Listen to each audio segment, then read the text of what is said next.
Kali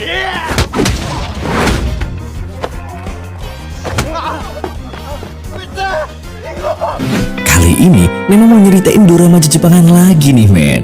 Drama requestan Balsamer ini judulnya Nanba MG5. Buat Balsamer yang requestannya belum diturutin, sing sabar ya men, permen. Oke, langsung aja lah ya. Tarik nafas dalam-dalam dan bumper dulu.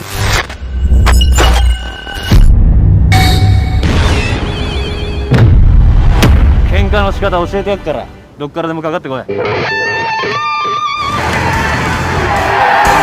Dikisahkan sosok remaja kampret yang bernama Tsuyoshi Nanba yang berasal dari garis keturunan berandalan, di mana semua anggota keluarganya adalah jagoan di eranya masing-masing. Ayahnya, Masaru Nanba, adalah preman yang pernah menguasai seluruh kota di masa mudanya. Sedangkan ibunya dulu adalah ketua geng motor wanita terkuat di seluruh prefektur Chiba. Seorang kakak bernama Takeshi, di mana dulunya dia adalah berandalan penguasa SMA Jonan. Dan juga Nanba punya seorang dedek gemes kandung yang ceria. Jadi sejak kecil si kampret Nanba ini dilatih berkelahi dan dididik keras sama para kampret senior buat jadi bibit berandalan yang unggul men. Pernah suatu ketika dia sempat dibully sama teman-temannya, tapi Nanba terus ngelawan dan akhirnya berhasil numbangin mereka semua. Bahkan pas masih SMP, dia berhasil jadi ketua geng di SMP Manda dan menguasai 14 sekolah lainnya men. Singkat cerita nih, hari itu Nanba dapat hadiah Tokufuku pertamanya buat dipakai di hari pertamanya di SMA Ichimatsu. Tapi semua itu berubah saat Nanba mengganti kostumnya itu sama seragam SMA biasa men. Siapa sangka ternyata dia nggak sekolah di SMA Ichimatsu kayak yang dia bilang ke keluarganya, melainkan dia diterima di SMA Shirayuri, di mana sekolah itu adalah sekolah normal yang semua siswanya adalah anak-anak culun men. Usut punya usut, si kampret ini udah bosen jadi anak brutal dan pengen nikmatin masa remajanya dengan menjadi siswa normal yang nggak terkenal dan biasa-biasa aja. Pengen jadi boyband kali ya. Nah, di hari pertamanya jadi siswa normal, Nanba kelihatan canggung banget tuh men. Soalnya selama ini dia udah biasa urakan dan hidup semerawut. Tapi karena cita-citanya yang teguh buat jadi siswa normal, Nanba sampai nulis ikrar di sebuah kertas men. Di kelas itu, Nanba berkenalan sama teman-teman barunya. Salah satunya adalah seorang dedek gemes yang bernama Fujita. Lucunya nih, teman-teman kelasnya pada kaget tuh begitu tahu kalau Nanba berasal dari SMP Manda. Mereka ngerasa iba aja tuh sama Nanba yang culun gitu. Pasti dia dulu disiksa sama anak-anak SMP Manda yang lain. Denger itu, Nanba malah merendah dan nggak cerita kalau sebenarnya dialah penguasa SMP Manda saat itu. Gak lama, bel istirahat pun berbunyi. Pas keluar dari kelas, kok Nanba nggak sengaja nyenggol cowok sok berandalan yang bernama Shimazaki men. Tanpa sadar, jiwa beringas Nanba meronta-ronta tuh. Tapi karena nggak pengen identitasnya ketahuan di depan murid lainnya, dia pun totalitas tanpa batas. Pada akhirnya mereka berdua pun pergi ke atap sekolah terus kenalan gitu men. Di sini Shimazaki bercerita kalau dirinya adalah fans berat dari Takeshi, kakak Nanba. Tapi dia nggak tahu aja tuh kalau cowok culun di depannya itu adalah adik dari idolanya. Sepulang sekolah, Shimazaki diadang dan dibully sama siswa-siswa Ichimatsu nih men. Ngelihat itu, tentu aja Nanba pengen ngebantu Shimazaki. Tapi di sisi lain dia juga nggak mau kalau identitasnya kebongkar. Akhirnya dia nyuruh murid-murid yang lewat buat minta bantuan ke para guru. Lah kok dicuekin karena mereka takut berurusan sama anak Ichimatsu.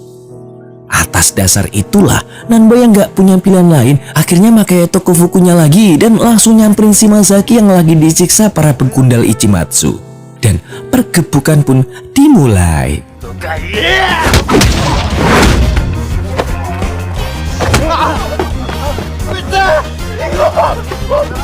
Sampai pada akhirnya Shimazaki pun ngucapin terima kasih tuh ke dia.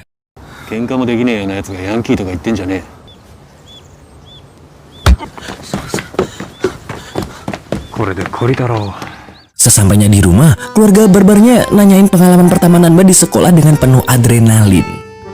Dan dengan penuh wibawa, Nanba cerita kalau dia berhasil bikin bonyok 3 siswa Ichimatsu. Padahal yang dia ceritakan itu kejadian di mana dia sedang menolong Shimazaki dalam mode menyamar. Dan gak ada sedikit pun niatan Nanba buat jadi penguasa Ichimatsu. Namun faktanya, keluarga barbarnya itu malah menganggap Nanba udah berada di jalur yang tepat buat jadi penguasa SMA Ichimatsu, men. Keesokan harinya, Nanba dan Fujita mau daftar jadi anggota klub seni di sekolah nih ceritanya.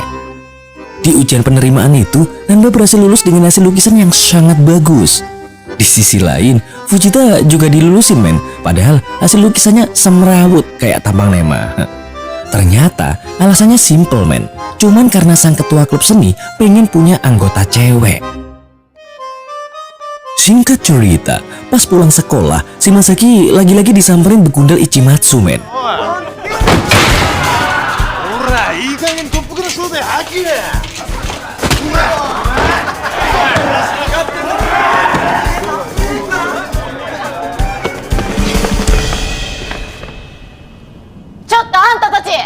Untung aja, Dek Maki ngasih tahu ke Nanba kalau Shimazaki lagi diculik sama anak-anak Ichimatsu.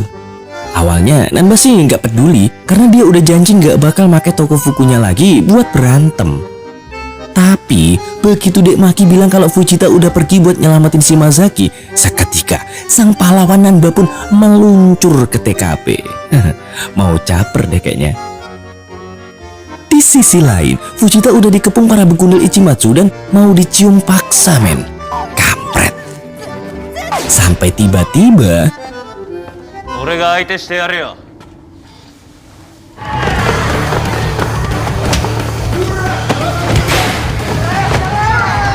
何なのあいつ。あの方が俺の兄貴だよ。食いついたか。俺を探すな。次その面見せたらただじゃおかねえぞ。 enteng amat, kayak ngelawan bocil.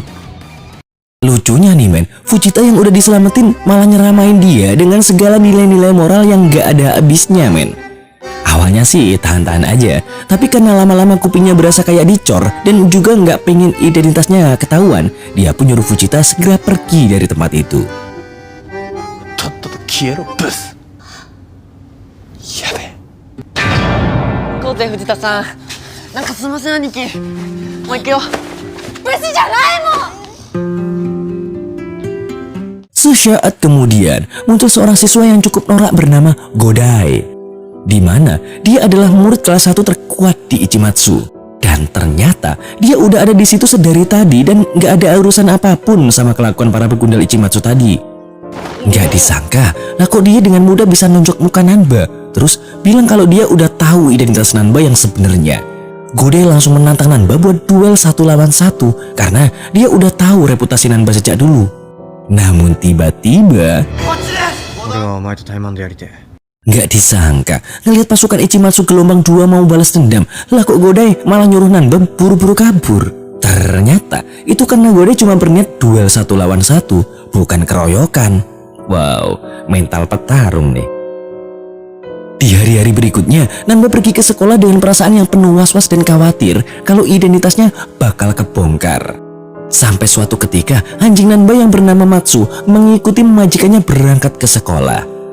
Di sini, si anjing akhirnya mengetahui kebohongan Nanba yang selalu ganti seragam normal dan juga ternyata bukan sekolah di Ichimatsu tapi di Shirayuri. Seketika, Matsu pun segera berlari pulang buat ngabarin para juraganya. Tapi yang namanya anjing ya tetap aja anjing, ya kan? Jadi yang keluar dari mulutnya anjing ya cuman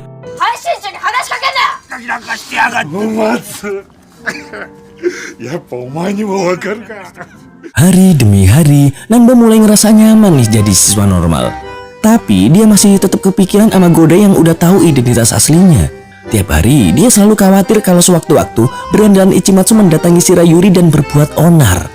Hingga terbesitlah sebuah tekad kalau dia berencana mengakhiri hari-hari normalnya dan akan kembali ke jati dirinya sebagai seorang Yankee biar gak membahayakan Fujita dan yang lainnya. Di tempat lain, Godai lagi diinterogasi sama senior-seniornya. Kelihatannya sih mereka nggak suka sama kelakuan Godai yang selalu menghindar dan menyendiri. Sampai tiba-tiba, Ora! どっからでもかかってこいや。Tentu aja semua orang pun nggak ada yang kenal. Soalnya tanpa Tokofukunya, Nanba cuma kelihatan kayak siswa normal pada umumnya. Culun. Gak disangka, Godai langsung bereaksi dan bilang kalau orang itu adalah temannya yang lagi nagih utang. Terus Nanba pun segera dia seret ke lapangan. Di sini Godai lagi-lagi nantangin Nanba duel, men. Ditambah lagi, ternyata anggapan Nanba selama ini salah. Karena Godai nggak sekalipun pengen balas dendam ke Shirayuri. Dia cuma pengen bertarung 1 lawan 1 sama Nanba buat ngebuktiin seberapa kuat anggota keluarga Nanba. Nggak dengar itu, Nanba pun menyanggupi permintaan itu dan nyuruh Godai ngasih waktu bentar karena dia mau pakai Tokofuku kebesaran miliknya. Apesnya, men, di saat Nanba pergi buat ganti baju, tiba-tiba gerombolan siswa Ichimatsu datang ke lapangan itu dan mengajar Godai habis-habisan. Sebenarnya Godai cukup kuat buat ngadepin mereka, tapi tetap aja 1 orang lawan puluhan orang ya emang nggak sebanding. Sampai pada akhirnya Nanba yang udah berganti kostum pun langsung menunjukkan kebrutalannya. 喧嘩の仕方教えてやっからどっからでもかかってこい。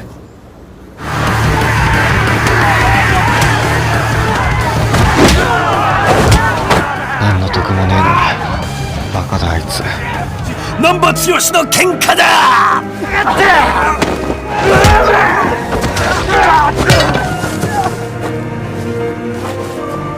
おめえで最後だな。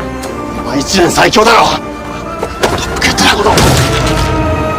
調子いいこと言ってんじゃねえよ。 Pergedebukan pun kelar dengan siswa-siswa Ichimatsu yang kocar kacir. Dan gara-gara kejadian ini, hubungan Nanba sama Godai semakin dekat dan mereka pun menjadi teman sepertonjokan. Namun istilah baru nih memang. Suatu hari, Nanba sama Fujita dapat tugas dari klub seni untuk menggambar di luar sekolah. Nanba bingung tuh, soalnya dia cuma punya baju Tokofuku doang. Akhirnya, Nanba minta bantuan ke Godai buat nyariin baju yang cocok sama dia. Singkat cerita, Fujita mulai kesengsem nih sama penampilan Nanba yang jauh beda dari biasanya. Keduanya pun segera menggambar sesuai instruksi ketua klub seni dengan kusyuk. Sampai tiba-tiba muncul sejoli preman pengganggu yang ngomentarin gambaran mereka berdua, men. Begitu Nanba berbalik dan mau ngelawan, lututnya tiba-tiba keder, men. Soalnya salah satu preman itu adalah Takeshi, kakaknya sendiri. Nyalinya langsung menciut karena dia nggak pengen kedoknya terbongkar sama kakaknya sendiri. Nggak diduga, Fujita lagi-lagi malah ngelawan balik dan nyuruh Takeshi buat minta maaf karena udah ngerendahin orang lain. Untungnya Takeshi adalah orang yang rendah hati. Dia ternyata beneran mau minta maaf, bahkan nyuruh temen ceweknya buat minta maaf juga ke Fujita. Dan sebelum pergi, Takeshi sempat ngomong ke Nanba kalau dia adalah cowok yang pengecut dan nggak seberani Fujita. Di sisi lain, bos kelas 2 SMA Ichimatsu yang bernama Mogami berniat mau balas dendam tuh ke Nanba. Saking niatnya, dia sampai bikin poster buronan buat nyari informasi tentang Nanba. Dan ternyata Fujita yang lagi butuh duit secara nggak sengaja nemu tuh poster dari Maki. Wah, cepu nggak ya? Di tempat lain, Nanba berterima kasih ke Godai atas bantuan sebelumnya, lalu berniat ngundang Godai ke rumahnya. Sebelum itu, Godai diminta Nanba buat pura-pura jadi anak buahnya di SMA Ichimatsu. Alhasil, Godai disambut keluarga Nanba dengan penuh kelembutan. Sampai-sampai Godai ngerasa nyaman banget, men. Faktanya, selama ini dia nggak pernah ngerasain kasih sayang dari orang tuanya. Oleh sebab itu, Godai menganggap kalau keluarga Nanba ini mempunyai hati yang baik. Meski pada dasarnya mereka adalah keluarga begajulan. Nema jadi ingat pepatah mengatakan, segala sesuatu yang terlihat buruk belum tentu isinya baik. Duh kok? Oke. Keesokan harinya, Fujita berencana memanfaatin Shimazaki sebagai umpan buat nangkap pria Tokofuku yang pernah dilihatnya dulu. Dia sengaja mengajak Shimazaki pergi bermain bowling karena tempat itu dikenal sebagai tempat berkumpul anak-anak Ichimatsu. Dari kejauhan, Nanba ngikutin mereka berdua karena ngerasa cemburu. Sesampainya di sana, ternyata bener, men. Shimazaki langsung dibully tuh sama anak-anak Ichimatsu.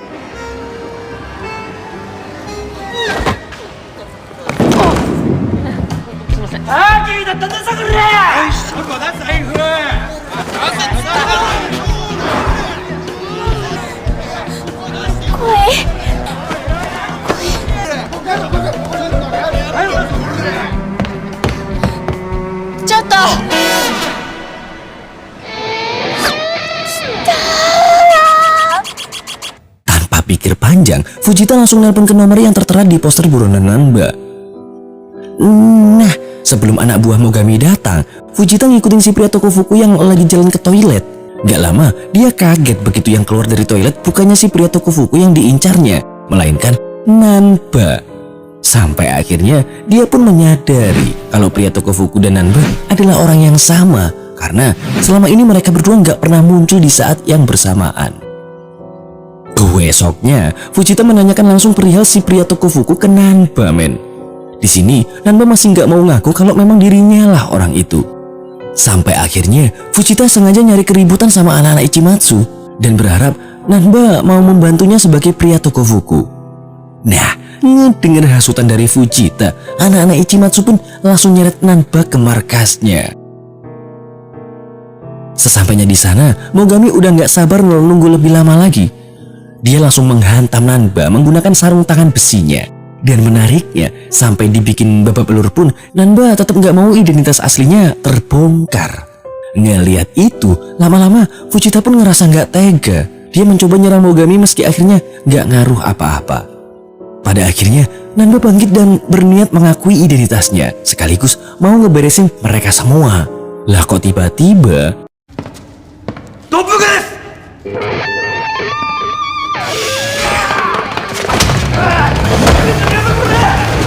シャバ僧どもがどっからでもかかってこいや。なんで？だって。 Usut punya usut, ternyata itu adalah Godai yang lagi nyamar. Dia pengen ngebantu Nanba buat nutupin jati dirinya. Awalnya sih dia masih bisa ngimbangin anak buah Mogami, tapi dia nggak berkutik lagi begitu ngelawan Mogami sendiri, men.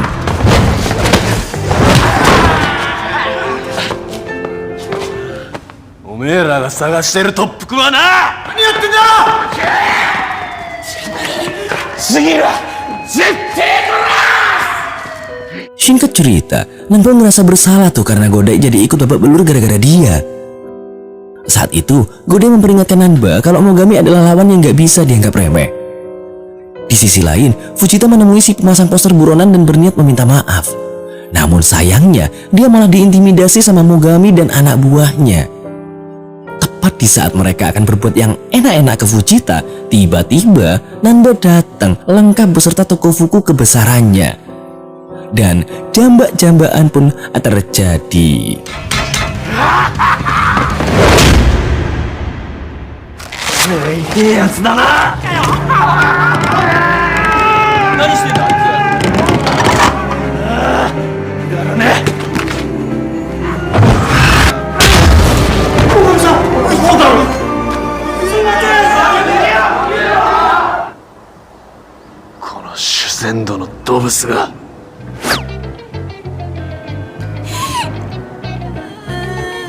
Aduh, nggak peka banget sama cewek. Kayak Cak Seto. Keesokan harinya, Nanba nyamperin ke rumah Godai nih ceritanya. Ternyata Godai ini berasal dari keluarga yang lumayan sultan, men. Soalnya ibunya adalah seorang chef yang sering nongol di TV. Dan karena itulah hubungan Godai sama ibunya nggak begitu baik. Soalnya dia jarang dapat perhatian dari sang ibu. Singkat cerita, abis makan bareng, Nanba akhirnya pamitan pulang tanpa ngasih tahu kalau Mogami udah dia tumbangin.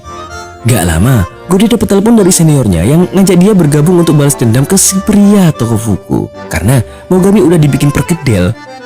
Bisa dipastikan, Godai langsung nolak dong. Bahkan dia kelihatan seneng banget tuh begitu tahu kalau Mogami udah dijadiin kerak telur sama Nanba. Semenjak kejadian itu, Godai jadi makin respect dan gak ngeremehin sosok Nanba lagi tuh kayak sebelum-sebelumnya. Iya. Enggak. Kali ini dimulai dari Nanba, Godai, dan Shimazaki yang lagi berteduh di sebelah gudang kosong.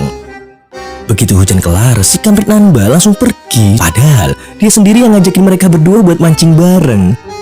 Di sini Shimazaki agak nyadar kalau orang yang nyamar jadi pria toko buku kemarin itu si Godai. Tapi Godai ngelak dan langsung ngajak Shimazaki buat pergi mancing aja. Di sisi lain, ternyata Fujita manggil Nanba ke ruang kesenian sekolah cuma buat nyontek tugasnya, men. Di sini, keduanya ngobrol soal kejadian sebelumnya. Saat itu, anak-anak SMA Chidori lagi ricuh di taman, sampai-sampai bocil yang lagi lewat juga kena tabrak. Ngelihat itu, tiba-tiba Fujita jadi marah dan langsung ngomelin para berandalan itu. Nah, si berandalan yang gak terima itu udah ngangkat tangannya dan mau nampol Fujita.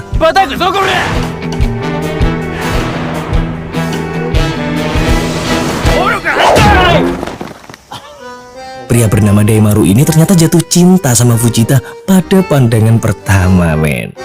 Dan Daimaru langsung nembak Dek Fujita saat itu juga. Emang gila sih ini kampret. Ya tentu aja, Fujita langsung linglung dan gak tahu harus ngomong apa lagi. Sampai tiba-tiba Nanba narik tangannya dan langsung ngajakin kabur dari tempat itu. Singkat cerita, Godai dan Shimazaki yang lagi asik mancing tiba-tiba kaget pas ada pria bermotor ninja datang nyamperin mereka. Di sini, Godai langsung nyuruh Shimazaki pergi biar nggak kena imbas dari masalahnya. Ternyata, pria yang bernama Mamiya itu adalah teman lama si Godai, men. Dia baru aja keluar dari penjara remaja karena kasus narkoboy. Jadi, dulunya mereka berdua adalah Deadly Duo, duet maut, dan ujung tombak kembar di SMP-nya. Di mana setiap keduanya ikut bertarung, semua lawan-lawannya pasti dibikin tepar. Ternyata Mamiya datang buat ngajakin Godai buat gabung kelompoknya dan ngebentuk duet maut lagi kayak zaman dulu. Tapi Godai udah nggak mau lagi berurusan sama Mamiya si narkoboy. Jadi dia langsung pergi gitu aja dari tempat itu. Tentu aja Mamiya nggak seneng tuh sama sikap teman lamanya itu. Lalu dia kelihatan mau ngerencanain sesuatu gitu, men. Besoknya Mamiya jalan-jalan karena masih kesel sama sikap Godai kemarin. Lah kok nggak sengaja dia malah ketemu para begundal SMA Chidori yang songongnya minta ampun. Demi ngelampiasin bad moodnya, salam tempel pun terjadi.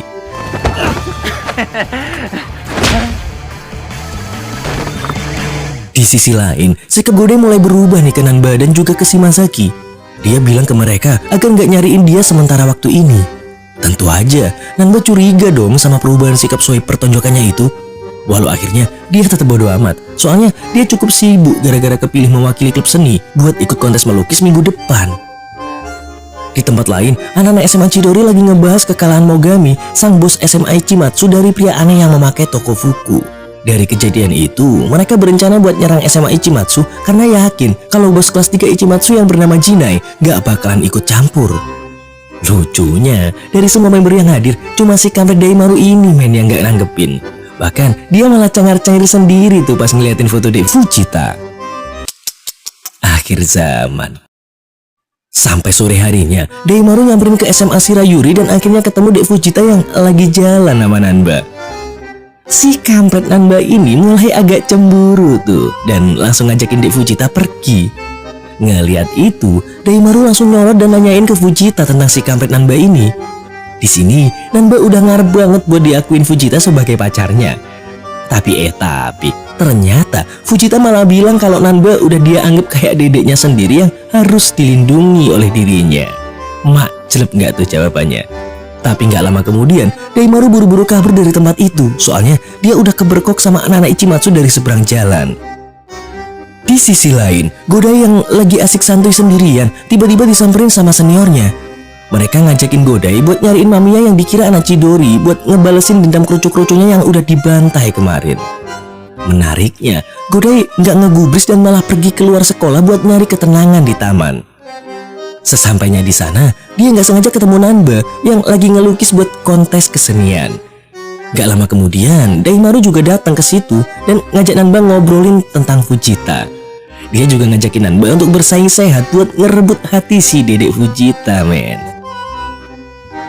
Singkat cerita, si kampret Nanba udah pulang ke rumah lengkap sama toko fukunya. Seperti biasa, dia disambut hangat sama keluarganya yang mengira si kampret Nanba ini udah di jalur yang tepat buat nanglukin seluruh kota. Ditambah lagi, ada goresan cat lukis di kepala Nanba yang malah dianggap darah bekas berantem sama si kakak kampret. Makin tinggi ekspektasi keluarga, makin pening gak tuh kepala si kampret Nanba. Besoknya, si Shimazaki yang lagi asik ngelap-ngelap motor Godai tiba-tiba diseret pergi sama Mamiya. Di sini, Mamiya ninggalin handphone Shimazaki dan sebuah kertas ancaman buat mancing kedatangan Godai. Godai yang nyamperin motornya langsung ngerti situasi saat ini. Dia nyoba nemuin si kampret Nanba buat minta bantuan, tapi akhirnya dia ngurungin niatnya begitu ngeliat Nanba yang lagi sibuk sama lukisannya. Karena si Godai ini nggak pengen ngerusak kesenangan teman sepertonjokannya itu, men. Jadi, dia cuma nyerahin handphone Shimazaki dan langsung pergi buat nyariin Shimazaki sendirian.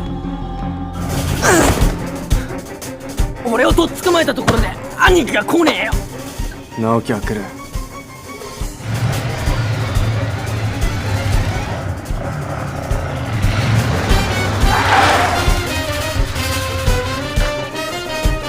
Singkat cerita, Godai udah sampai di sebuah gudang tempat Shimazaki disekap.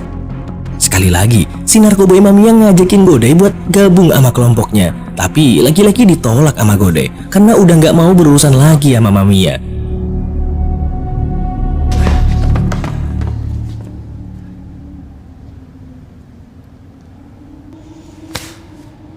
Sampai kemudian flashback pun terjadi, di mana saat itu Mamiya yang udah 3 kali ketangkep masih aja ngeyel buat jualan narkoboy.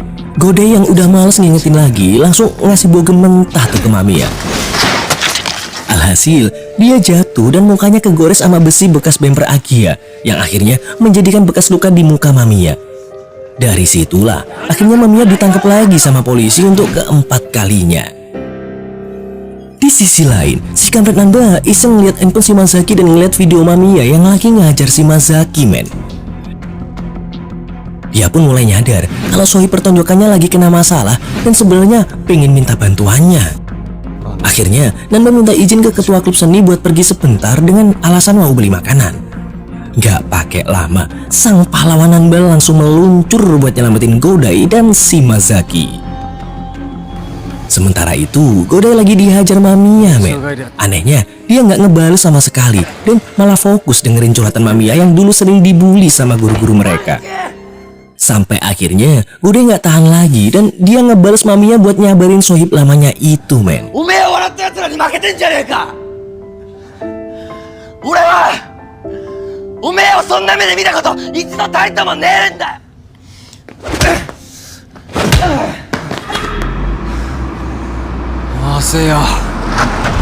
Gak lama, muncul 2 orang Yakuza yang mau nagih janji ke Mamiya. Tapi karena udah telat, Yakuza itu akhirnya ngejar Mamiya dan Godai.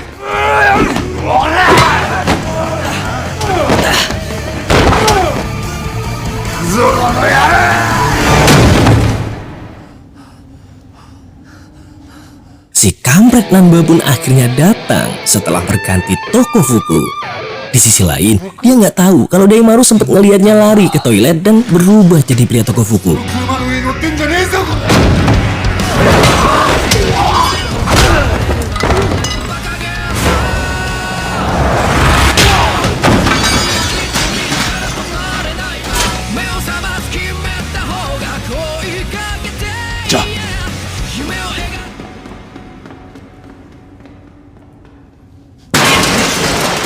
Setelah Nanba ngajar 2 Yakuza itu, dia langsung berlari menuju ke sekolahnya lagi buat ngelanjutin lukisannya.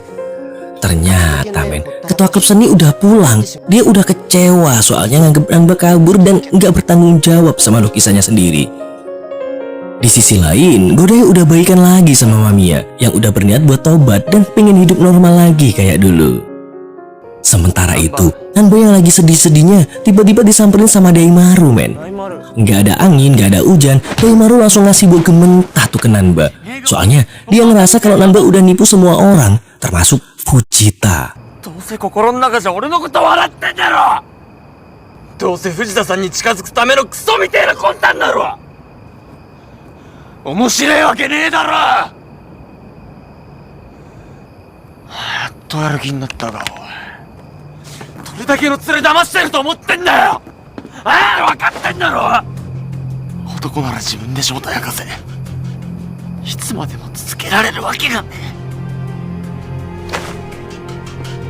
Di tempat lain, anak-anak Ichimatsu lagi ngebahas salah satu anak Chidori yang berkeliaran di sekitar. Bahkan jari-jarinya juga dipatahin sama orang yang ngaku-ngaku bernama Godai.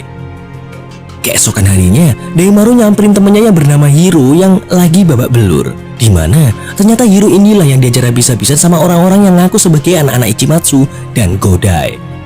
Ngelihat hal itu, Daimaru nggak bisa terima, men. Dia jadi dendam dan pengen ngebales perlakuan Godai kepada temennya itu. Di sisi lain, si kampret Nanba diajak sama Fujita pergi ke suatu tempat. Yang ternyata di situ ada ketua dan wakil ketua klub seni yang lagi ngomongin soal Nanba. Dia bilang kalau sebenarnya dia suka banget sama potensi dan bakat ngelukis Nanba. Cuman saat ini dia udah kecewa banget karena kejadian kemarin, men. Tapi mungkin suatu saat nanti dia bakalan bisa maafin Nanba. Nggak denger itu, si kampret Nanba jadi semangat lagi. Dia pun berencana minta maaf sama ketua klub. Ditambah lagi, dia juga pengen ngebongkar jati dirinya di depan Fujita, men. Abis itu, Nanba yang lagi ngelewatin perpustakaan secara nggak sengaja ngedengar obrolan dua bos berandalan Ichimatsu dan Chidori, yaitu Sawada dan Gouda. Dimana ternyata mereka sengaja kong kali kong dan bikin skenario buat adu domba si Godai sama si Daimaru. Tentu aja Nanba nggak bisa ngebiarin hal itu terjadi dan dia berniat buat nyamperin Godai sama Daimaru di hari itu juga. Di tempat lain, Godai udah dikelilingin sama anak-anak Chidori termasuk Daimaru nih, men. Godai sempat bilang kalau bukan dia yang nyerang si Hiro. Tapi tiba-tiba Gouda datang sambil ngelempar sarung tangan milik Godai. Dimana sebelumnya sarung tangan itu udah dicuri Sawada dari motor Godai dan dikasih ke Gouda pas di perpustakaan tadi. Ngeliat itu, Daimaru makin yakin kalau Godai pelakunya dan langsung ngasih serangan.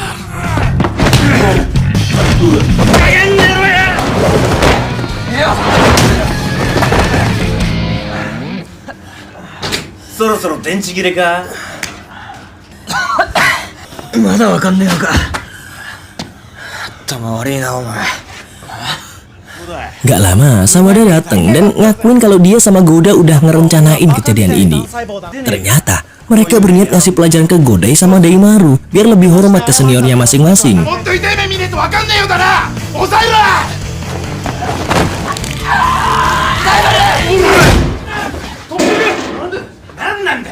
Nah, pas mereka lagi asik matain jari-jari tangan Godai sama Daimaru, tiba-tiba sang pahlawan kampret datang menolong mereka.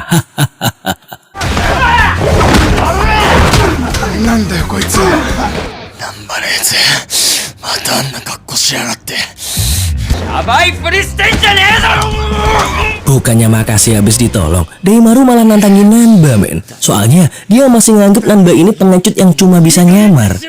Untung aja Nanba berhasil kabur dari situ.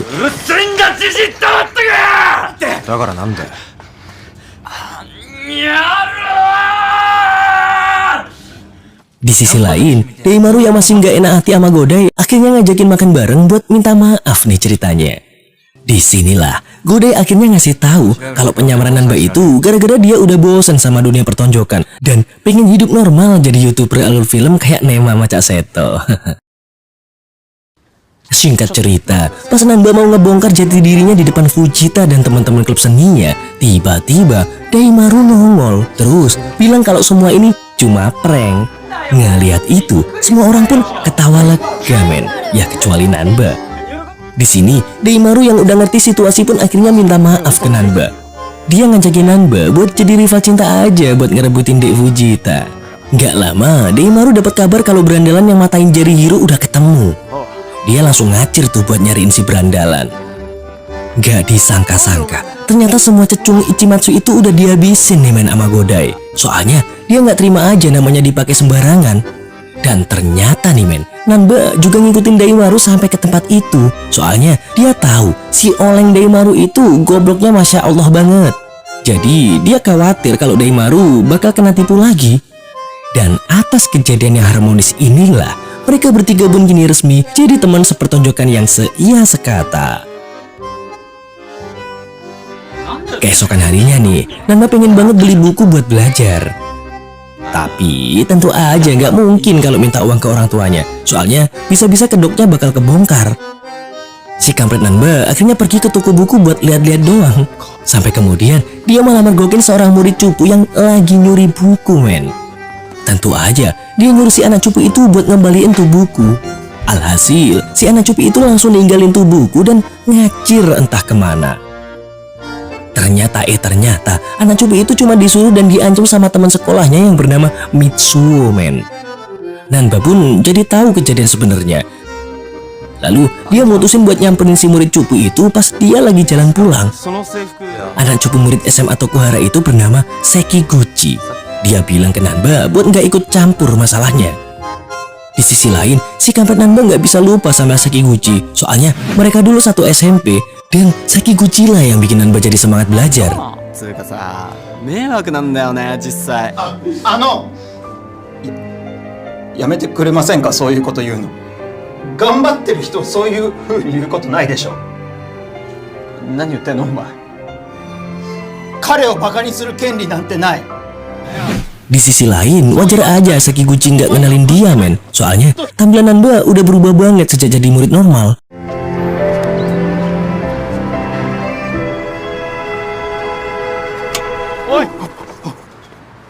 なんで僕の名前 Lalu Nanba ngasih tahu jati dirinya ke Sekiguchi dan ngucapin terima kasih. Soalnya dulu cuma Sekiguchi yang mau ngebelain di saat berandalan kayak dirinya pengen berubah. Dari sinilah Nanba akhirnya makin termotivasi dan semangat buat belajar lebih giat lagi. Sebelum berpisah, Nanba juga sempat nawarin bantuan buat ngehabisin cecunguk-cecunguk yang udah ngebully Sekiguchi selama ini. Ngelihat sikap Nanba yang kayak gitu, Sekiguchi jadi bersemangat dan pengen ngelawan perlakuan Mitsuo selama ini. Dia udah seneng banget begitu tahu si kampret Nanba ini mau berteman sama dia yang cupu. 5万よこせないよ、そんなお金。一人1万払うから30分思いっきりやっちゃって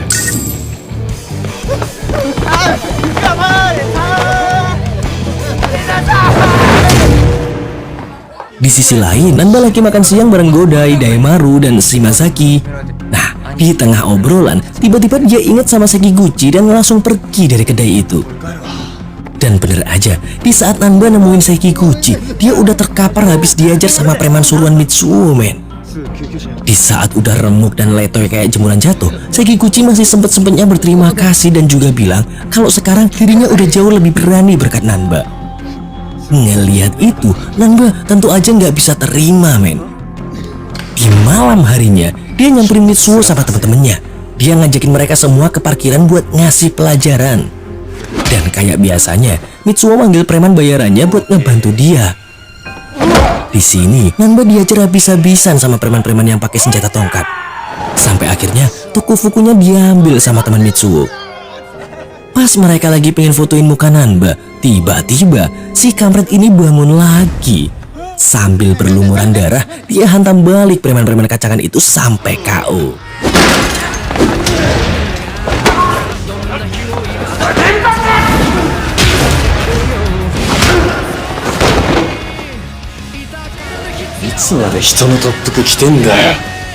Di sini, si kampret Nanba juga sok-sokan kasih wejangan ke anak-anak cupu itu.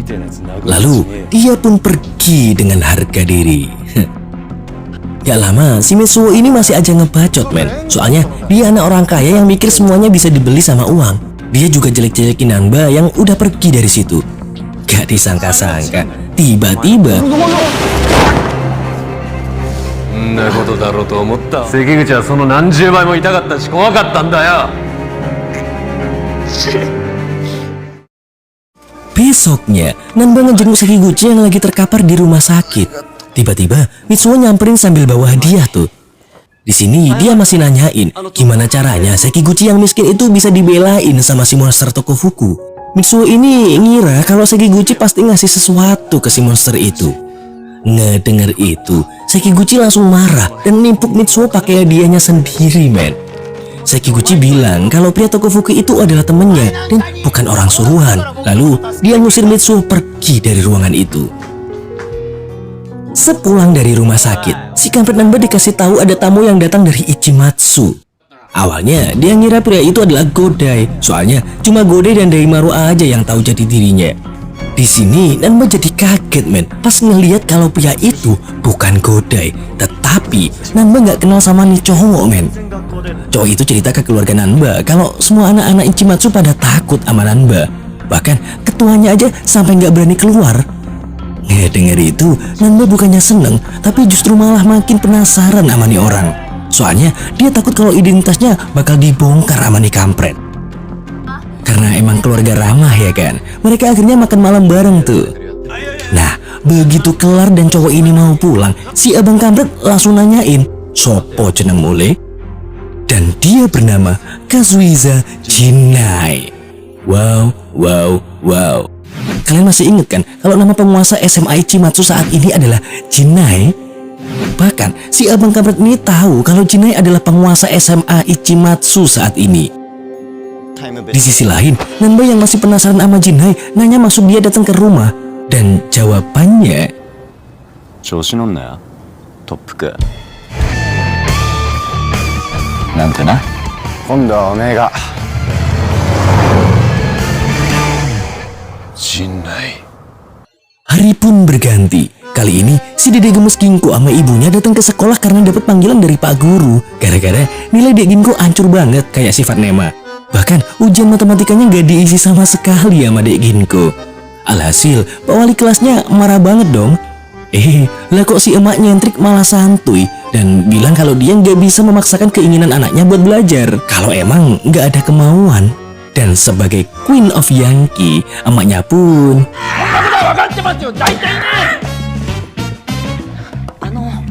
まあ結局は銀行がどうしたいかっつうことなんで。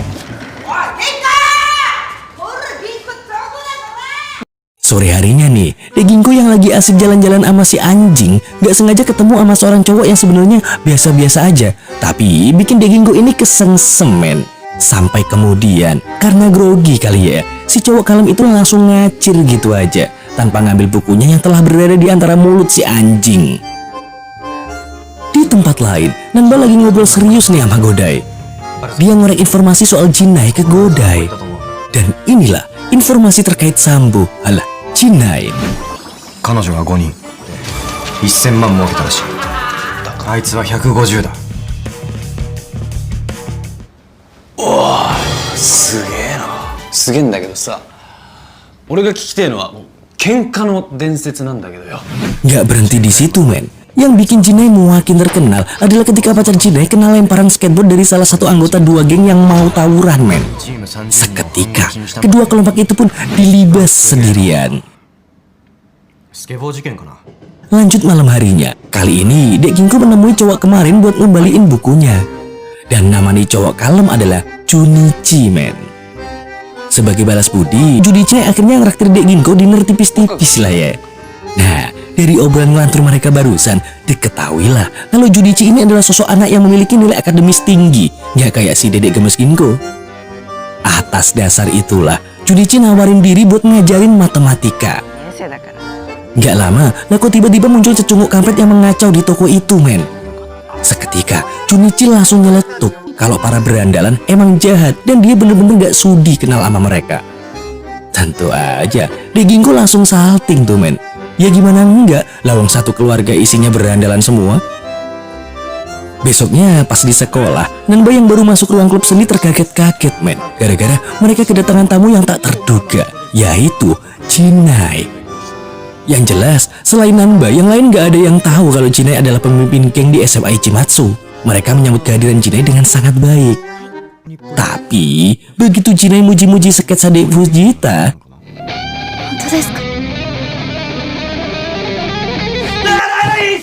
pada akhirnya, Jinai ngasih Nanba waktu sampai luka di kepalanya benar-benar sembuh, biar bisa berduel dengan adil. Dan kalau sampai Nanba nolak duel itu, Jinai ngancem bakal ngebongkar identitas Nanba ke Dek Fujita men. Cepu. Waktu pun bergulir. Nanba, Takeshi, sama Ginko lagi ngerancanain sesuatu soal hadiah Natal minggu depan. Pas lagi ruwet-ruwetnya, nah kok Ginko mendadak buru-buru cabut men. Ya jelas aja, duo abang kampret langsung curiga dong sama Dedek Gemes satu-satunya. Sampai akhirnya Dek Ginko lah kok pulang malam men. Tentu aja, seisi rumah langsung masang pose serius tuh. Bahkan si emak barber sampai marah-marah ke Ginko karena mengira anak gadisnya itu udah ngelakuin hal yang enak-enak. Ngerasa suasana udah mulai panas, Ginko akhirnya ngaku kalau dia habis kerja kelompok sama temennya. Setelah terjadi perdebatan yang sangat menghabiskan balsem, Nanba sama ayahnya cukup ngedukung sih soal kegiatan belajar Dek Ginko. Tapi begitu mereka curiga kalau temen Ginko ini Caidin, mereka pun memaksa Ginko ngajak tuh cowok ke rumah. Kalau Ginko nggak mau, dia nggak boleh lagi belajar sama tuh kampret. Tentu aja, Ginko terpaksa setuju men. Tapi dia ngajuin sebuah syarat ke keluarganya. Dan syarat itu adalah rahasia. Singkat cerita, malam Natal pun tiba. Nanba yang saat itu habis beli hadiah buat orang tuanya tiba-tiba disamperin Jinai, terus diajak ke suatu tempat. Dan mau nggak mau, Nanba terpaksa ikut tuh. Sedangkan di sisi lain, Ginko serius ngajak Junichi ke rumah nih ceritanya. Tapi kayaknya ada yang salah sama penampilan sang keluarga barbar, men. Ayah barbar sama abang barbar ini mendadak culun gitu. Usut punya usut, ternyata inilah syarat yang diajuin Ginko sebelumnya, men. Semua demi si babang Junichi yang gak suka sama berandalan. Totalitas bener dah. Pas lagi asik-asik ngobrol, tiba-tiba suasana jadi semrawut gara-gara sang emak muncul dengan rambut blondenya, men. Ngeliat pandangan Junichi yang gimana gitu, Ginko mencoba ngeles dengan meyakinkan Junichi kalau ibunya emang dari Amerika Serikat. Apesnya, gara-gara ngedenger gaya ngomong sang emak barbar, para pria yang awalnya culun tiba-tiba langsung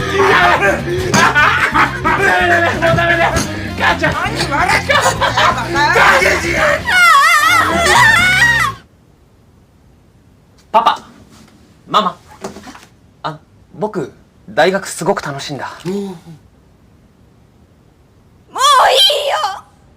Gak disangka, men. Ternyata Junichi sebenarnya udah tahu semua soal keluarga Ginko yang barbar dari teman-temannya. Tapi setelah mengetahui keluarga Ginko, dia mulai berpikiran terbuka kalau nggak semua Yankee itu jahat. Bahkan Junichi sampai muji-muji totalitas keluarga Ginko yang rela nyamar demi dirinya. Atas dasar itulah dia bertekad untuk tetap kasih bimbingan ke Ginko karena dia yakin kalau Ginko sebenarnya nggak bodoh dan bisa dibilang jenius. Nggak denger itu. なあ父ちゃん、銀行に勉強教えてくれるのはお願い。お願いします。いつかは銀行もこうやっていいよ。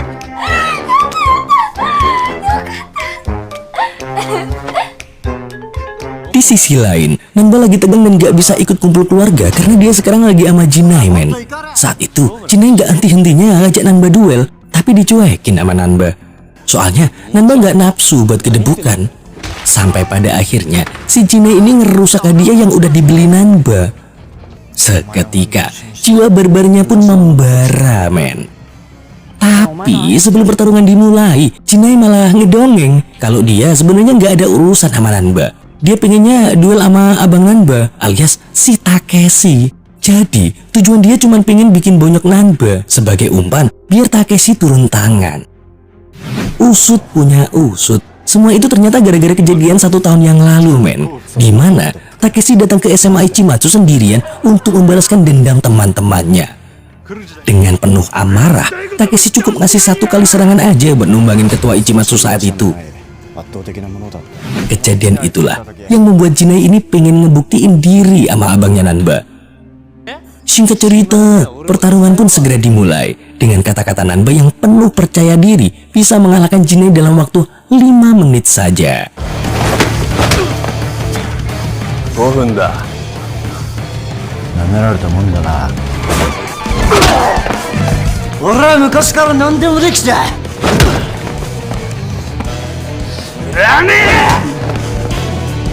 お前みたいなやつと殴り合うのもいいかもな。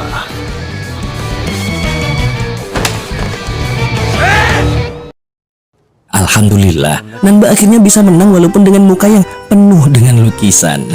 Itu muka apa kanvas? Bonyok semua. Nah, pas nyampe rumah, member barbar lain ngeliat Nanba udah kayak mau ngemplok, men. Gimana enggak? Soalnya Nanba nggak muncul pas acara penyambutan Junichi tadi. Tapi begitu mereka tahu kalau Nanba habis duel, lah kok mereka bisa-bisanya langsung ceria lagi.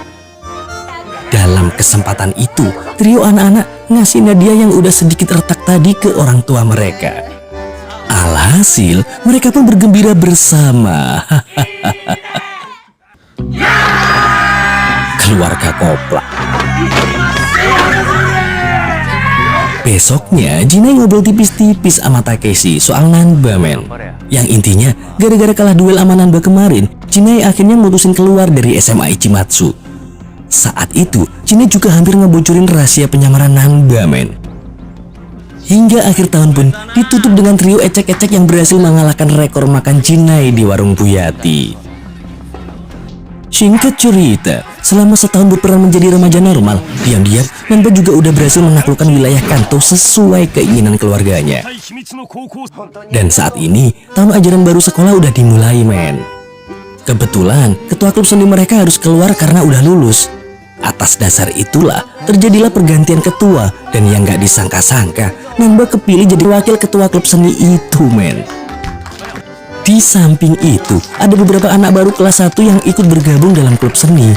Salah satunya adalah si dedek gemes imut nan kawaii yang bernama Yayoi Makino. Pengen mites. Nah, kebetulan tahun ini Nanba sekelas lagi tuh sama Dek Fujita dan si Masaki. Dia seneng banget dong bisa sekelas lagi sama Dek Fujita. おいナンバまた一緒だな楽しくやってこうぜ Nah, gara-gara denger ikrar Fujita tadi, Nanba akhirnya curhat tuh sama sohib-sohib pertonjokannya kalau dia takut dedek Fujitanya ntar diambil orang. Demi naikin motivasi sahabat kampretnya, Godai akhirnya ngasih saran tuh ke Nanba untuk segera menunjukkan perasaannya itu ke Dek Fujita.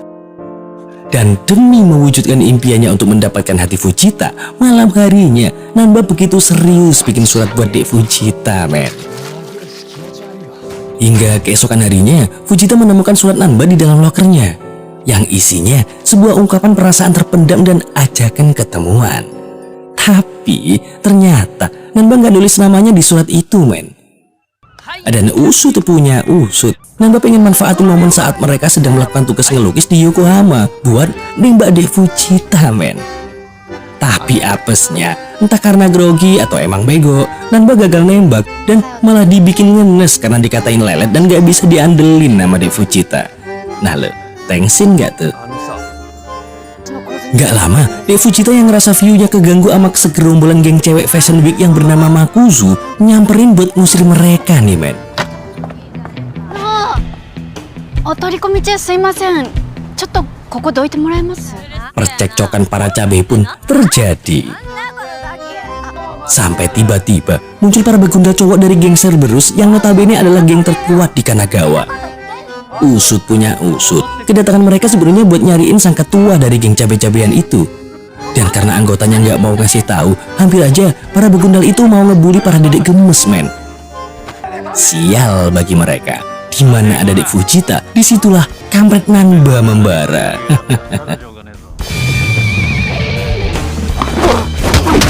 Cukup sekali kepret, masalah pun kelar. Lucunya nih, men, karena saking kerennya si kampret Nanba mode Tokofuku, Dek Fujita tiba-tiba tertegun, terpesona sama kegagahan Nanba. Tentu aja Fujita ngucapin makasih dong ke Nanba. Bahkan dengan gamblangnya Fujita nanya, apa si Nanba ini naksir sama dia? Soalnya emang Nanba Tokofuku selalu bisa nyelamatin dia dimanapun berada dan di saat yang tepat. Dapat pertanyaan menohok dari pujaan hati, lah kok si kampret Nanba malah ngeluarin jurus langkah 1000, men. Gak disangka, ternyata para dedek gemes Makusu ngikutin Nanba sampai ke sebuah tempat kosong, men. Mereka mau jadiin Nanba sebagai suaminya, alah, gurunya, biar Nanba bisa ngelatih sekaligus nyelamatin mereka dari kejaran Cerberus.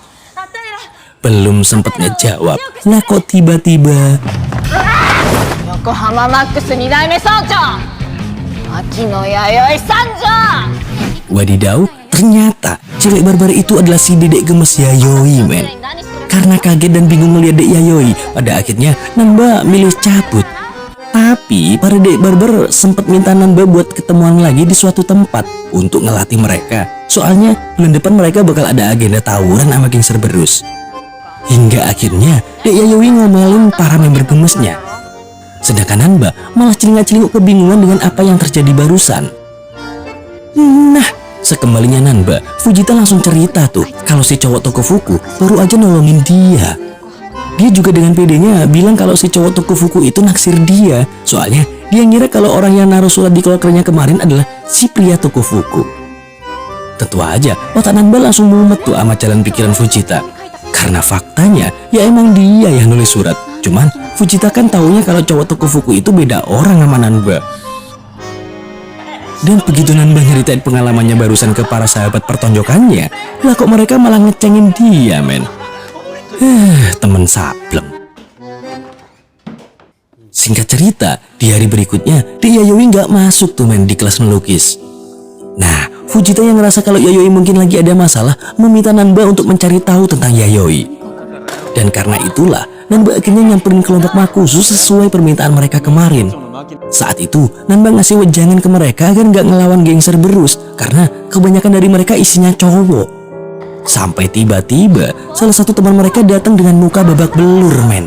Dimana dia habis diajar sama salah satu anggota Cerberus, dan akhirnya Yayoi pun nyeritain semuanya ke Nanba. Yayoi nganggap kalau perseteruan ini terjadi karena dia. Jadi, 1 tahun yang lalu, Yayoi ini ditinggal oleh orang tuanya karena habis bercerai. Otomatis, dia nggak punya tempat tinggal dong. Nah, di saat itulah Yayoi ketemu Mari, yaitu ketua Makusu generasi pertama. Dari situlah Yayoi mulai bergabung dengan Makusu. Sampai pada akhirnya, ada momen di mana Yayoi pacaran sama si Koichi, sang pemimpin Cerberus yang saat itu masih belum dibentuk. Alasannya sih karena Yayoi sangat kagum sama kekuatan Koichi yang keren abis. Tapi gara-gara sifat temperamentalnya yang parah, Yayoi akhirnya mutusin dia men. Dan atas dasar itulah Koichi nggak terima, terus ngelampiasin kesalahannya itu ke semua senior Makusu. Gak cuman itu men, Koichi juga membentuk kelompok Cerberus di mana para anggotanya ini ingin bergabung cuman karena kagum sama kekuatan Koichi yang seperti dewa. Bahkan Koichi saat itu dapat julukan King. Dan dalam sebulan ke depan, Koichi bakal balik ke kota. Oleh karena itu, anggota Makusu mau perang sama Cerberus demi melindungi Dede Imut Yayoi, men. Singkat cerita lagi, pas lagi dinner bareng di rumah, Nanba dicengin sama keluarganya. Soalnya, akhir-akhir ini Nanba sering banget pergi ke Yokohama, di mana mereka ngira kalau Nanba lagi naksir cewek di sana dan kencan sama tuh cewek. Padahal, faktanya, Nanba lagi mantau kelompok para Dede Gemes Makusu. Bahkan Nanba dapat petua bijak tuh dari ayah dan abangnya soal isi hati wanita, di mana makhluk yang disebut wanita ini sangatlah sulit untuk dimengerti. Makhluk ini jarang ngungkapin isi hatinya, tapi maunya dimengerti. Mentok-mentok kalau kita nanya, "Kamu kenapa beb?" Ntar paling-paling jawabannya, "Aku nggak apa-apa kok." Pret. Lah, kenapa Nema malah curhat? Dan karena si kampret Nanba ini khawatir, keesokan paginya dia lagi-lagi ngunjungin mereka ke Yokohama men. Nah kok mereka malah kesenengan dan ngasihin sebuah toko fuku merah khas dari kelompok Makusu spesial buat sang master. Bahkan Mari juga datang dan berkenalan dengan Nanba karena dengar cerita dari para anggotanya. Tapi faktanya, Nanba kesana sebenarnya buat nyaranin mereka untuk membubarkan kelompok Makusu. Karena Koichi cuma ngincer Yayoi, sedangkan Yayoi sekarang tinggal di Chiba. Maka dari itu, Koichi nggak bakal ngejar dia lagi dan Makusu bakalan bisa tenang. Gak berhenti di situ men, si kampret Nanba ini juga sok-sokan ngasih nasihat-nasihat gitu. Dia bilang kalau gelut itu nggak ada gunanya, apalagi tawuran. Soalnya semua itu nggak bakal bisa ngerubah hidup seseorang. Siapa sangka men, omongan Nanba itu nggak sengaja kedengeran sama abang kampretnya yang nggak sengaja lewat buat ngejemput pacarnya.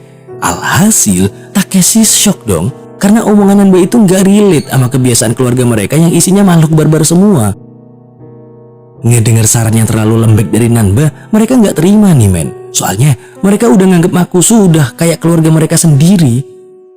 Ngelihat para membernya, malah Mari yang nyesel men, karena nggak ngebubarin kelompok Makusu dari dulu. Namun pada akhirnya, habis rapat bareng di base camp mereka, para Dede Gemes pun membulatkan tekad untuk menerima pembubaran Makusu. Tapi sialnya, para begundal Cerberus datang beserta ketua mereka, Koichi. Tentu aja, para Dede Gemes mulai gak tenang nih men. Sampai gak lama, Yayoi yang lagi asik ngelukis tiba-tiba dapat telepon dari Koichi pakai HP anggota Makusu.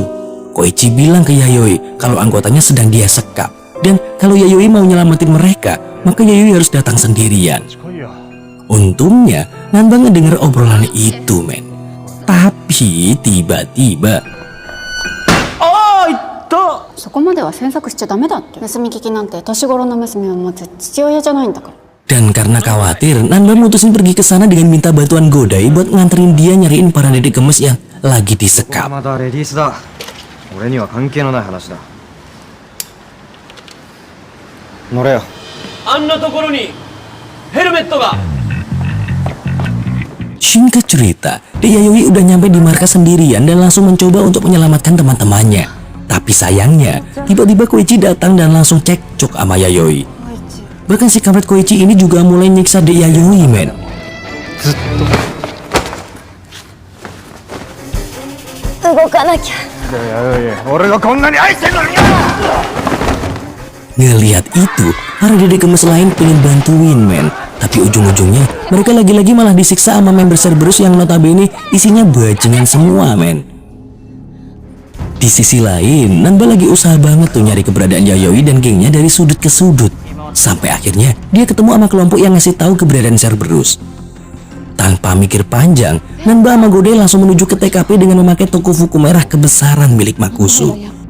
Nanba sama Godai bener-bener muak tuh men sama tabiat geng Cerberus yang gak malu melawan para cewek. Alhasil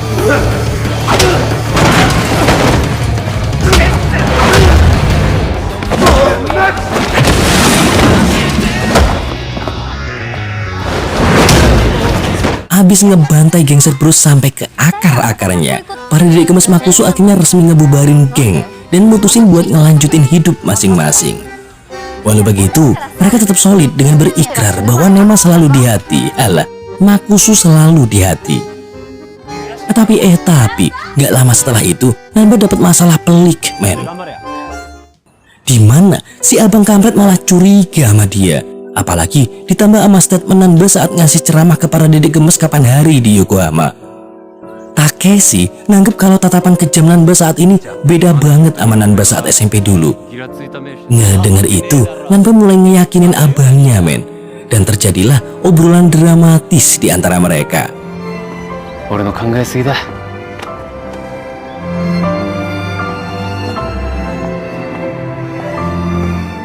あと1年半、俺は嘘を突き通す。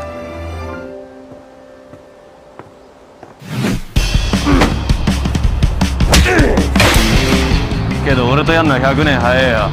急行乗って埼玉帰れ。勉強と部活に一生懸命。あと難波くんは学校。ごめん。Ngelanjutin part kemarin. Saat ini gak ada angin, gak ada hujan. Si kampret Nanba ternyata nyalonin diri jadi ketua OSIS men. Dia bener-bener niat buat jadi siswa teladan. Di sisi lain, berandalan dari Ibaraki nyamperin ke kota itu buat nyariin si Tokufuku. Godai yang lagi santuy nggak bisa ngebiarin itu men. Daripada anak-anak begudal itu bikin onar di sana, lebih baik dihabisin aja di dekat jembatan situ. Sementara si kampret Nanba kabur dari sekolah pas lagi perhitungan suara. Ternyata dia nyamperin Godai buat ngebantuin dia berantem men. 勉強中だからっておめえに押し付けられねえだろ。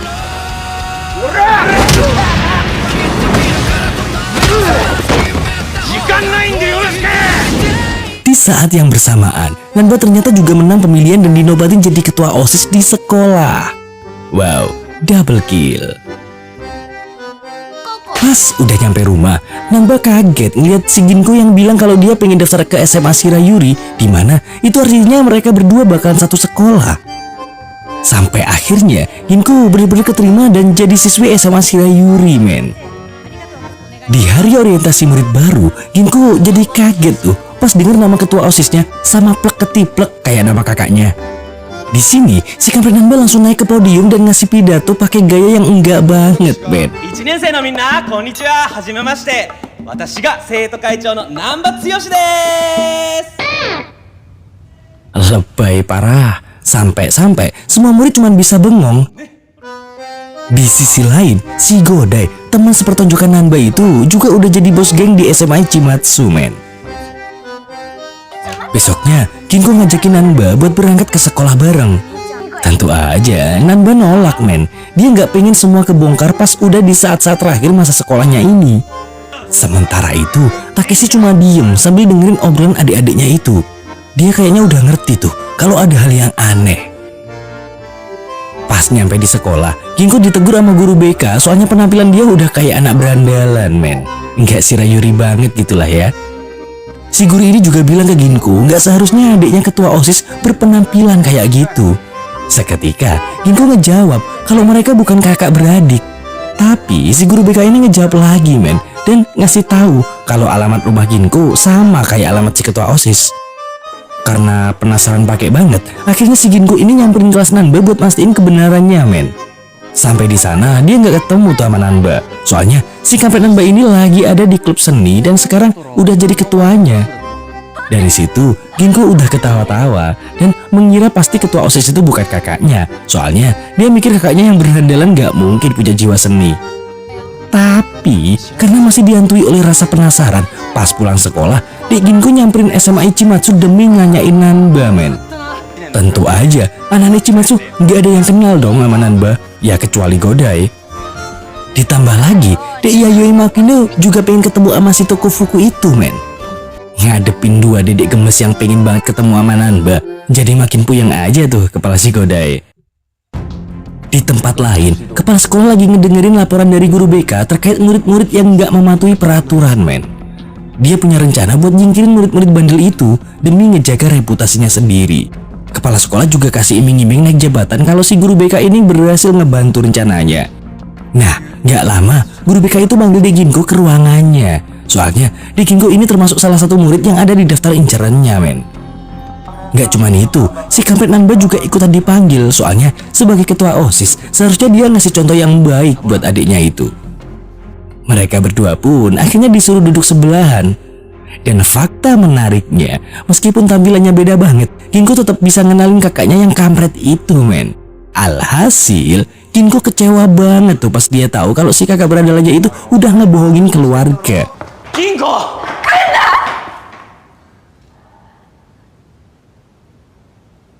どこの誰なんだ。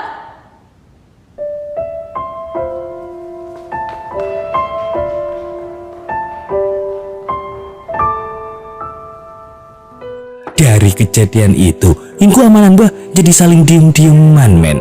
Bahkan suasana rumah keluarga Nanba jadi canggung banget, gak kayak biasanya. Di sisi lain, kepala sekolah ngeluarin kebijakan buat pembubaran semua klub sekolah kalau nilai murid-muridnya masih di bawah standar. Sebagai ketua OSIS, Nanba tentu aja ngebelain semua teman-temannya. Bahkan dia juga ngebantuin semua teman-temannya buat belajar bareng. Ginko yang kebetulan lagi lewat depan kelas akhirnya ngeliat sendiri kalau kakaknya itu juga bisa jadi motivator jempolan, gak cuma jago berantem doang, men. あと1週間みんな頑張ろう。生徒会長がこう言ってるんだ。すいません、ここ教えて。 Sampai di hari pengumuman, ternyata banyak murid yang nilainya masih jelek. Alhasil, kepala sekolah bener-bener ngebubarin klub-klub itu, men. Sampai-sampai Nanba, sang ketua OSIS akhirnya nekat bersuara frontal. Dia bilang kalau kehidupan siswa itu gak cuma belajar, tapi juga kegiatan ekstra di luar pelajaran sekolah. Dan gara-gara protesnya itu didukung sama semua murid, akhirnya kepala sekolah pun luluh, men. 勝手にしなさい。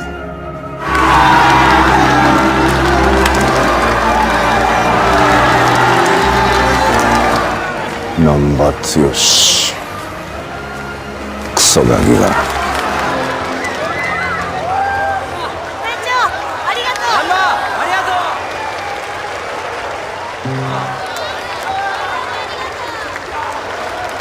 Singkat cerita, Ginko jadi tahu sisi lain kakaknya dari Yayoi, di mana mereka berdua pergi ke klub seni buat ngeliatin lukisan punya Nanba. Habis dari situ, Yayoi ngajakin Ginko pergi ke tempat bowling. Soalnya dia punya rencana buat nemuin Ginko sama Nanba, biar kakak adik itu bisa rukun lagi, men. Gak diduga-duga, mereka malah diganggu sama preman-preman pas lagi ngebantuin cowok-cowok culun yang dibully, men. まだなんか用あんのか。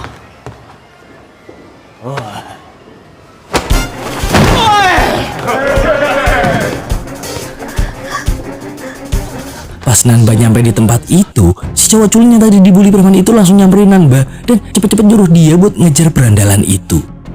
Gak pakai lama, Nanba yang pakai sepeda cowok tadi langsung tancap gas. Untungnya mobil preman penculik itu masih bisa dikejar, men. 仲良くしようぜ。開けろ。僕ですか。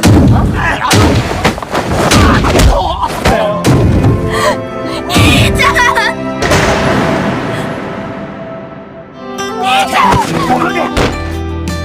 おめえら俺の大事な妹に何してくれてんだよ。Kinko yang tadinya sempat keinget kenangan sama Nanba pas masih kecil langsung nangis sambil meluk kakak kampretnya itu.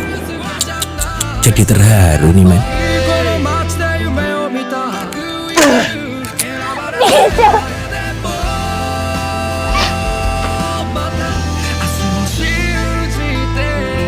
Singkat cerita lagi nih, akhirnya Ginko bisa nerima kenyataan kalau si Nanba ini emang punya sisi lain yang gak diketahui sama keluarganya. Besoknya, Ginko berusaha perbaikin penampilannya di sekolah biar si Nanba gak jadi kerepotan dan kena marah lagi sama guru BK. So sweet banget ya dedek gemes ini men. Beberapa waktu abis kejadian itu, semuanya jalan normal-normal aja men. Sampai di suatu malam, si kampret Nanba ngajakin Godai sama Daimaru buat jalan-jalan sekalian belanja buat kebutuhan study tour sekolah. Di sini, tiba-tiba Daimaru nyamperin dedek gemes yang ngelewatin mereka bertiga. Ternyata, si dedek gemes itu adalah Mizuno, teman SMP sekaligus gebetan lamanya men. Mizuno buru-buru masuk ke sebuah tempat karaoke yang ternyata adalah tempat kerjanya sekarang. Daimaru nungguin terus tuh di seberang jalan sampai akhirnya Mizuno keluar lagi. Sementara si kampret Nanba udah lama pulang duluan, soalnya dia harus nyiapin barang-barangnya buat study tour ke Hiroshima. Ditemenin sama Godai, mereka bertiga akhirnya nongkrong bareng. Mizuno akhirnya nyeritain tentang semua masalahnya ke Daimaru, tentang alasan kenapa dulu dia ninggalin Daimaru pas udah janjian, dimana di saat bersamaan itu dia udah dibawa pindah sama kakaknya. Soalnya si kakak itu punya utang duit sama bos Yakuza men. Dan sekarang kakaknya itu jadi babunya anak bos Yakuza yang bernama Kohei Ando. Kayak merek sandal.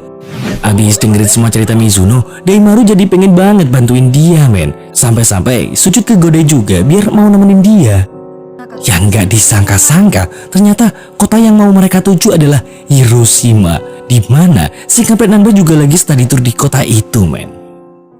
Di tempat lain, Nanba yang udah nyampe penginapan jadi kaget pas ngebuka tasnya.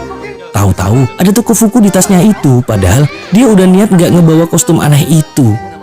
Usut punya usut. Ternyata Takeshi yang masukin tuh baju ke tasnya si Nanba. Ya nggak salah juga sih, soalnya si kampret Nanba ini kan pamitannya mau naklukin Hiroshima. Jadi ya emang udah semestinya Tokufukunya dibawa.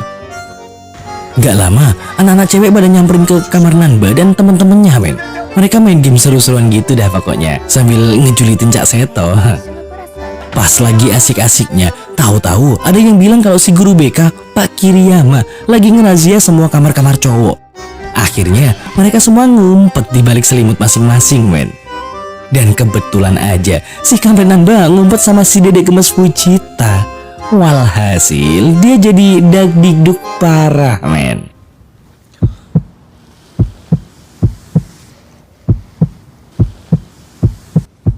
Ore. Nani kore? 先生だ。やってんのお前羨ましいさまだ何もまだっていうか Sementara itu, Daimaru sama Godai nyamperin anak Yakuza yang diceritain sama Mizuno. Abis bacot-bacotan dikit, Daimaru akhirnya nantangin si Ando berantem biar bisa ngelepasin Mizuno sama kakaknya men.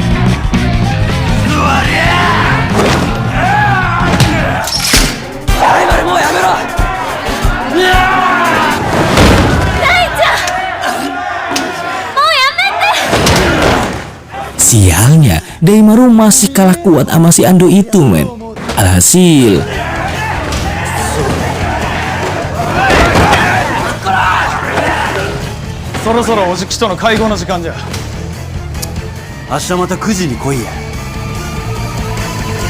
balik lagi ke cerita Nanba sama teman-teman sekolahnya ya men. Pas lagi asik-asiknya jalan, tiba-tiba si lemah Shimazaki kesakitan di bagian perutnya. Gak taunya di sana dia malah ketemu sama Godai yang juga lagi nganterin Daimaru yang udah bonyok parah men. Cuman si Godai ini ngakunya dia sendirian aja di situ, lagi tamasya. Soalnya dia nggak mau ganggu study tournya si Nanba juga. Gak lama, Nanba akhirnya tahu kejadian sebenarnya pas dia ngedengerin Godai lagi ngobrol sama Daimaru. Tentu aja si Nanba nggak bisa diem gitu aja pas tahu Soi pertonjokannya lagi kena problem men. Dia balik ke penginapan sebentar buat ngambil Tokufukunya. Sialnya malah papasan sama si dedek Fujita yang baru aja ditembak sama cowok lain. Akhirnya si kampret Nanba ini buru-buru pergi biar bisa cepet nyelamatin Daimaru sama Godai. Sialnya, pas Nanba udah pergi dan teman-temannya lagi main di kamar kayak kemarin, si guru BK Kiriyama malah muncul beneran, men. Ya, otomatis semuanya jadi ketahuan deh. Di tempat lain, Takeshi lagi jalan-jalan sama nenek Shimada, men. Pas lagi enak-enaknya ngerokok, tiba-tiba si Takeshi ini kebelet mipis, men. Gak lama, muncul dua preman yang uring-uringan gara-gara kalah judi. Nenek Shimada yang ada di situ cuma bisa ngomel-ngomel aja. Dasar preman gak tahu diri. Itu nenek peyot malah dipukulin, men.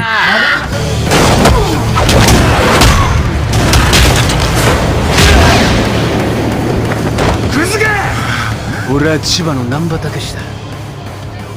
よーく覚えとけ。 Geser ke tempat lain, Daimaru sama Godai balik lagi ke klub buat nantangin rematch ke si Ando.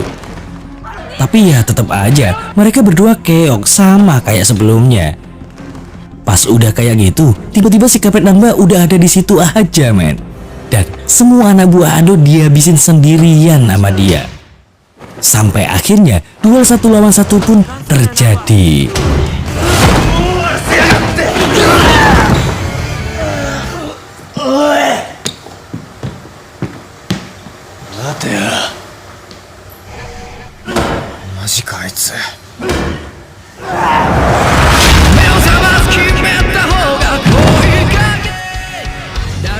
Ya namanya juga tokoh utama ya kan. Si Nanba jelas menang dong. Bahkan si Ando ini sampai ngaku kalah dan nawarin duit ke Nanba buat nutup mulut, soalnya selama ini dia punya reputasi nggak terkalahkan, men. Tentu aja Nanba manfaatin itu dong. Dia minta duitnya buat ngelunasin utang-utang kakak Mizuno. Soalnya sumber masalah yang bikin Daimaru ikutan pusing ya dari situ, men. Singkat cerita, pas balik lagi ke penginapan, Nanba ketahuan juga masih guru BK. Melihat mukanya yang bonyok, semua orang jadi heran dong. Cuman si kampret ini ada aja alasannya. Dia bilang kalau habis kena palak sama preman pas lagi beli cireng. Tentu aja guru BK nggak langsung percaya. Sampai-sampai tasnya juga dirazia tuh. Untungnya toko fuku itu udah dititipin ke Daimaru sama Godai buat dikirimin ke rumahnya si Nanba. Jadi si guru BK Kiriyama ini nggak nemu apa-apa lagi selain baju ganti normalnya, men. Besoknya si guru BK Kiriyama yang kayaknya udah curiga sama Nanba akhirnya nelpon ke rumah buat ngelapor ke ibunya sekalian kasih skors ke Nanba juga, men. Tapi yang namanya keluarga berandalan ya kan, ibunya ya happy-happy aja pas ngedenger anaknya kena skors. Pas Nanba udah masuk sekolah lagi, dia langsung disodorin formulir bakat minat sama gurunya, dimana formulir itu buat acuan murid-murid yang mau ngelanjutin pendidikannya. Di tempat lain, Godai yang lagi asik rebahan tiba-tiba jadi kebangun kaget pas lihat ada mobil berhenti di depan sekolahnya. Ternyata yang keluar dari mobil itu adalah Takeshi. Seketika dia jadi bingung banget tuh, men. Yang ternyata dia cuma pengen nganterin tugas kerajinan tangan punya si Ginko, men. Di sisi lain, si kampret Nanba juga tahu kalau Takeshi lagi ada di situ, dimana dia tahu dari baju si Mazaki yang ditandatangani sama kakaknya itu. Seketika dia langsung ngacir tuh buat nyariin Ginko. Sementara si Ginko juga nyari Nanba buat ngabarin hal itu.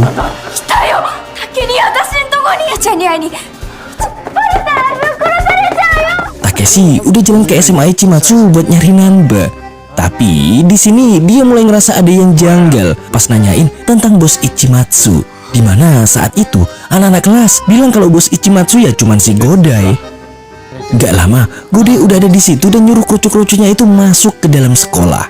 Di sini Godai beralasan kalau si Nanba lagi makan siang di luar. Akhirnya Takeshi pun pulang, meski sebenarnya dia udah mulai curiga banget sama kejadian ini, men. Di sisi lain, si Nanba yang lagi di posisi sulit ini tetap disupport sama dek Ginko. Gimana pun, tetap si Nanba sendiri yang harus jujur ke keluarganya kalau selama ini dia nggak jadi bos di Ichimatsu, tapi malah jadi siswa normal di Shirayuri. Apalagi hari kelulusan udah makin deket juga, men. Nanba sendiri udah mutusin pengen ngelanjutin di Universitas Kesenian. Keren gak tuh? Ternyata preman juga berjiwa seni tinggi, men. Besoknya, pas di sekolah, Nanba mau ngumpulin kertas survei penentuan karir. Ternyata kertas itu ketinggalan di kamarnya, men. Dan sialnya, tuh kertas nggak sengaja ditemuin sama Takeshi pas lagi disuruh sama emaknya buat ngangkut baju si Nanba ke dalam kamar. Akhirnya dia datang nyamperin si Godai buat mastiin kebenarannya, men. Takeshi udah kelihatan kecewa banget sama si adik kampretnya itu. 俺の目見ろ。本当のこと言え。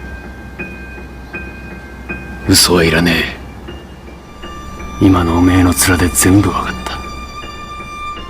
Di sisi lain, si kampret Nanba udah punya niatan mau ngomong jujur saat itu juga. Lah kok ternyata dia papasan sama Takeshi.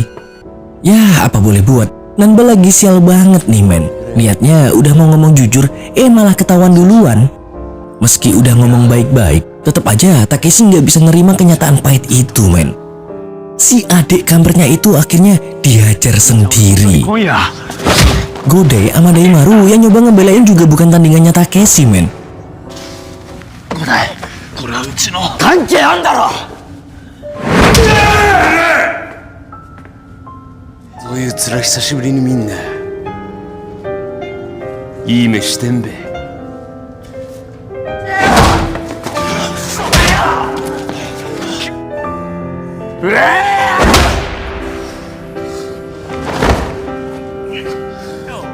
俺だって兄ちゃん聞いてくれたのか。 Sampai akhirnya kakak sama adik kampret ini pulang dalam kondisi babak belur. Sambil berlutut, Nanba minta maaf ke orang tuanya soalnya selama ini udah ngebohongin mereka semua. Tentu aja orang tuanya jadi kecewa banget, men. Suasana keluarga Nanba yang selama ini happy-happy terus hari ini berubah jadi surem dan sedih, men. みんな期待していろいろ聞いてくっからさ。父ちゃんはな、おめえを一末に通わせてんだよ。ねえだろうが。は？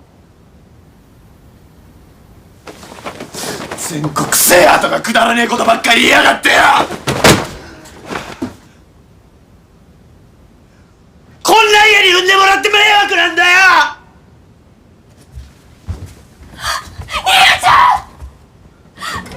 Singkat cerita, selama liburan ini akhirnya si kampret Nanba numpang sementara di rumah Godai yang gede banget itu, men. Beruntungnya dia masih punya sobat sepertonjokan yang kocak kayak Daimaru sama Godai. Jadi dia masih bisa ketawa ketiwi dikit meski sebenarnya masih sedih banget, men. Di sisi lain, si Nanba ini juga kerja jadi pelayan di tempat karaoke. Ya sialnya, dia nggak sengaja ketemu sama berandalan yang udah dihabisin sama Takeshi di Shibuya. Dan mereka masih aja nggak terima sama kekalahan itu. Niatnya sih mau ngeroyok si Nanba. Lah kok malah... てめえやっぱ弟か。おめえらか。兄ちゃんが渋谷でボコったっつう雑魚は。これで終わりなんて納得がいかねえ。誰が終わりにするっつった。 Besoknya, mereka nyamperin SMA Shirayuri buat nyariin Nanba. Sambil ngajakin Yakuza, preman-preman sampah itu ngerusakin semua kelas-kelas Shirayuri, men. Sampai-sampai, lukisan-lukisan di ruang kesenian juga dirusak sama mereka. Nanba senpai. Nanba-kun. Nande? Nanba senpai! Gin-chan, あれ見て。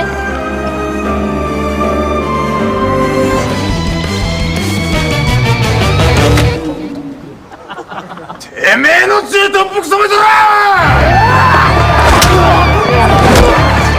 Yang lebih ngeselin lagi, kepala sekolah cuma ngebiarin aja, men. Soalnya dia juga punya dendam sama Nanba. Jadinya dia pengen si kampret Nanba aja yang maju buat ngadepin preman-preman sampah itu. Lagian jadi makin mudah dong buat ngeluarin si kampret Nanba dari sekolah. Kepala sekolah yang licik. Godai sama Daimaru juga datang ke situ buat ngebantuin si Nanba. Teman-teman Nanba juga tahu kalau sebenarnya Nanba ini bisa kejebak sama kepala sekolah kalau dia ikut ngelawan preman-preman itu.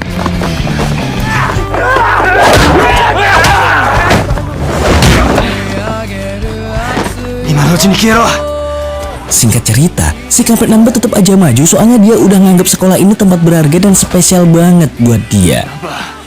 Tapi sialnya, kepala sekolah udah telepon ke kantor polisi sampai akhirnya si Nanba ini diringkus sama petugas-petugas polisi.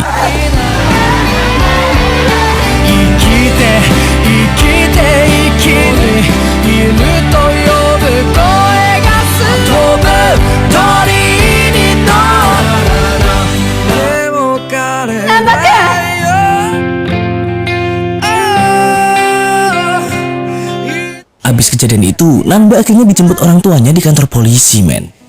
Sebenarnya dia malu buat nunjukin muka ke keluarganya lagi, tapi orang tuanya tetap ngajakin dia pulang.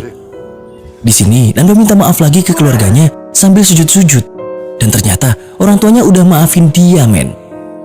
Akhirnya mereka tangis-tangisan lagi deh, tapi kali ini tangisan bahagia. 泣きすぎだ金庫バカ野郎これ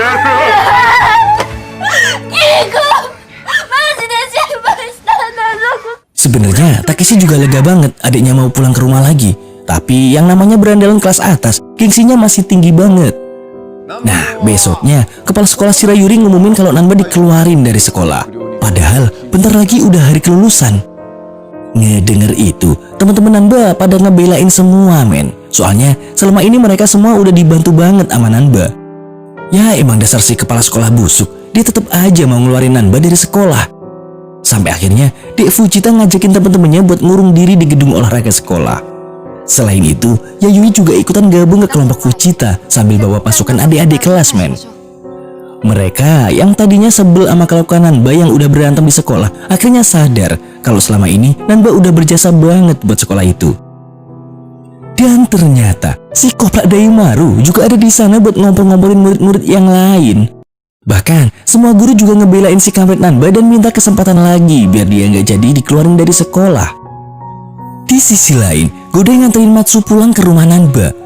Habis ngobrol bentar sama orang tua Nanba, dia diajakin Takeshi buat ngobrol di taman. Saat itu, Takeshi ngajakin si Nanba yang nggak berhasil ngehabisin preman-preman yang lemah. Ngedenger itu, Godai langsung mukulin Takeshi sambil bela-belain Nanba, men. Singkat cerita, berkat protes Dek Fujita dan teman-teman lain, akhirnya si kampret Nanba nggak jadi dikeluarin dari sekolah, men. Tentu aja, mereka semua seneng banget ngedenger hal itu. Kinko juga udah ngasih tahu kabar itu ke Nanba, tapi kayaknya dia udah nggak semangat lagi, men. Besoknya, Nanba ketemu sama Dek Fujita buat ngembaliin penghapus yang dipinjemnya dulu. Sebenarnya dia udah nggak pengen balik ke sekolah lagi, men. Tapi gara-gara Dek Fujita, akhirnya dia mau ngelanjutin lagi dan bertekad buat lulus bareng-bareng. Tiba-tiba, si gerombolan preman lemah datang lagi. Masih gak kapok aja nih sampah. Nanba yang udah gak pengen berantem lagi, ya akhirnya dia ajar sama sampah-sampah itu. Bahkan dia pasrah aja, men, pas mau dipukul pakai tongkat. Tapi tongkat itu gak pernah nyampe ke kepalanya. Soalnya tiba-tiba si Takeshi udah ada di situ buat ngebelain adiknya. Gak pakai lama, Takeshi pun berhasil ngeberesin semua kerucuk-kerucuk itu tak tersisa.